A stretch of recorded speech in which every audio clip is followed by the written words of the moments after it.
What does it feel like to be invisible? To walk the halls of a school where no one notices you unless it's to mock, to laugh, to hurt? For 12-year-old Samir Price, it was just another Tuesday at Arcadia Heights Academy, a prestigious private school in Savannah, Georgia. Or, at least, it should have been. But nothing in Samir's life ever felt ordinary. Not when he had to keep his head low, avoid eye contact, and walk through the halls like he was invisible. Samir didn't have the swagger some of the other boys had. He didn't strut around like he owned the place.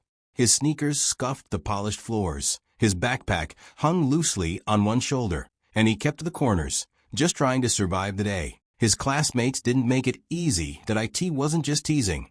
It was something worse. Every day, they found a new way to make him feel small. It started with the way they looked at him, like he was a puzzle they were trying to solve. Then it escalated. The taunts were relentless, a constant barrage designed to shred any confidence he still had left. The center of it all was Dylan Drake. With his sharp jawline, easy smile, and a group of loyal followers, Dylan had perfected the art of making someone feel worthless. It wasn't just words.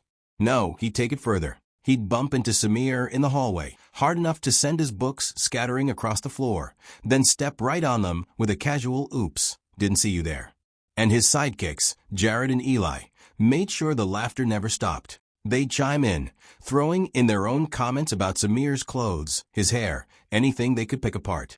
It was a daily ritual, and Samir was the unwilling star. But what Samir didn't know was that his mother, Denise Price, was about to turn their world upside down. It wasn't always like this. When he'd first transferred to Arcadia Heights, Samir had hoped for something better, a fresh start. Maybe he'd make a few friends. But the whispers started the moment he walked into his first class. His faded jacket, the hole in the cuff, it became the target of their jokes. And when they made fun of his shoes, worn out from years of use, it felt like they were mocking him for being poor, for not fitting in with the wealthy kids who strutted around with the latest gear. One afternoon, after gym class, things took a darker turn.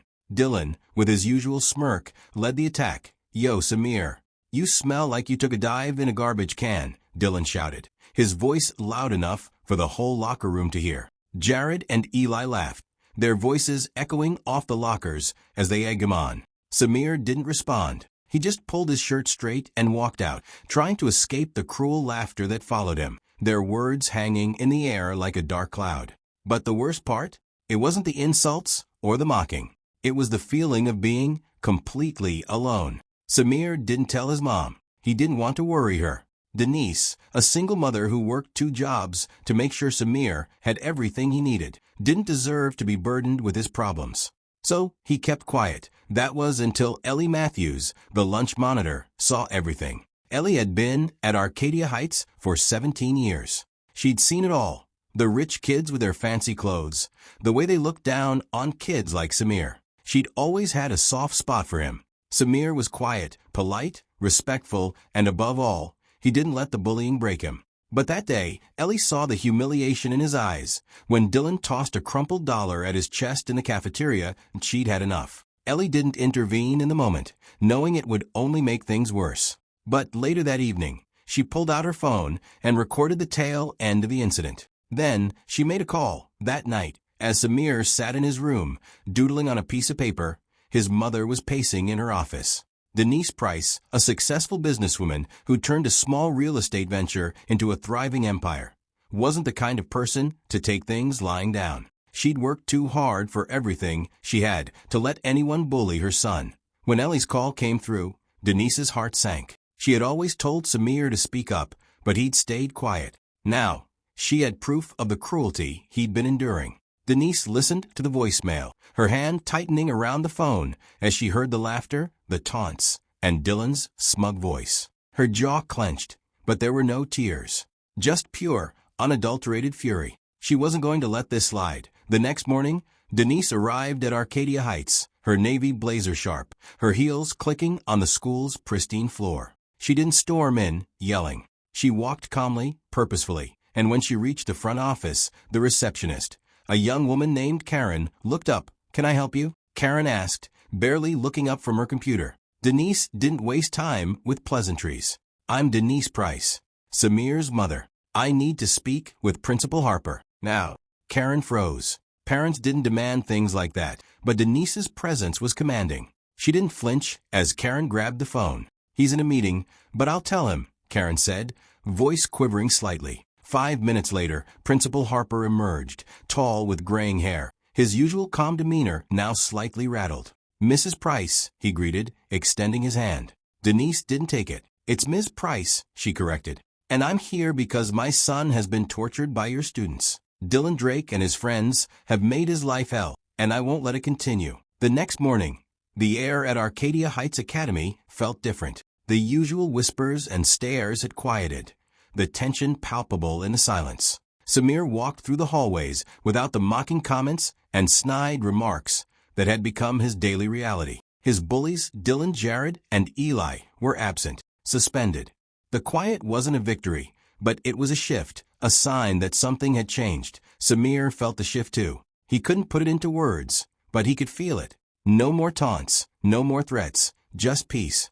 At least for today, at a tea home that evening, Denise sat Samir down, her voice calm yet firm. "Why didn't you tell me?" she asked, concern evident in her eyes. Samir shrugged, not looking her in the eye. "Didn't want you mad at me."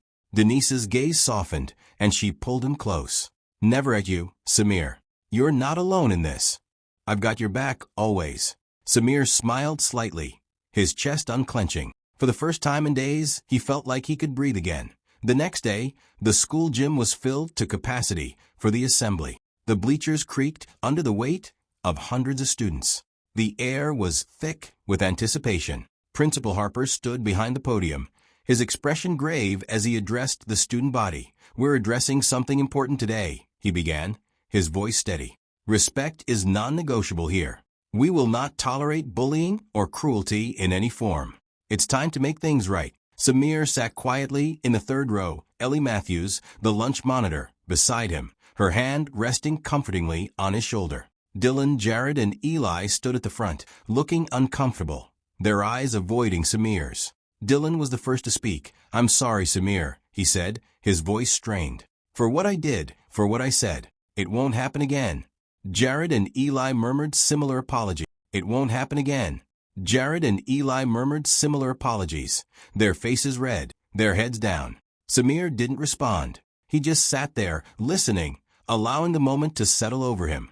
The apology wasn't for him to accept, it was for them to deliver. After the assembly, a few students approached him. Riley, a girl with curly hair from his history class, gave him an encouraging smile. "That was messed up," she said. "You didn't deserve any of that." Jamal, a track teammate, grinned. "Your mom's a legend, man. I don't know how she did it." For the first time in what felt like forever, Samir smiled, a real smile. "Thanks," he muttered, the words unfamiliar but comforting. The news of Denise's intervention spread through the school like wildfire. She wasn't just a mom. She was a force to be reckoned with. Rick Drake, Dylan's father, pulled his son out of Arcadia Heights just a week later, grumbling about the drama. Diane, Eli's mother, kept quiet at the next PTA meeting, her eyes avoiding Denise's. Tyler, Jared's dad, joined the school's diversity team, offering support for the first time. Small steps, but steps nonetheless. Denise didn't stop. At the next school board meeting, she pitched an idea for peer mentorship programs, emphasizing the importance of teaching respect early on. "These kids need to learn empathy and respect," she told Principal Harper, "or they'll grow up thinking bullying is okay." The board approved her proposal. It wasn't a huge victory, but it was a start toward a new culture at Arcadia Heights.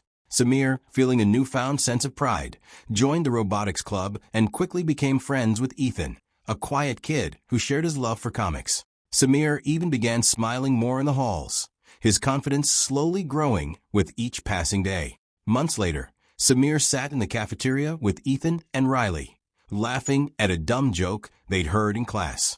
A new kid glanced over at their table, curious, but not hostile. There were no taunts, no thrown food, just laughter, just friends. Denise watched from her car in the parking lot one afternoon, a small smile forming on her lips as she saw Samir wave to his friends. Real friends.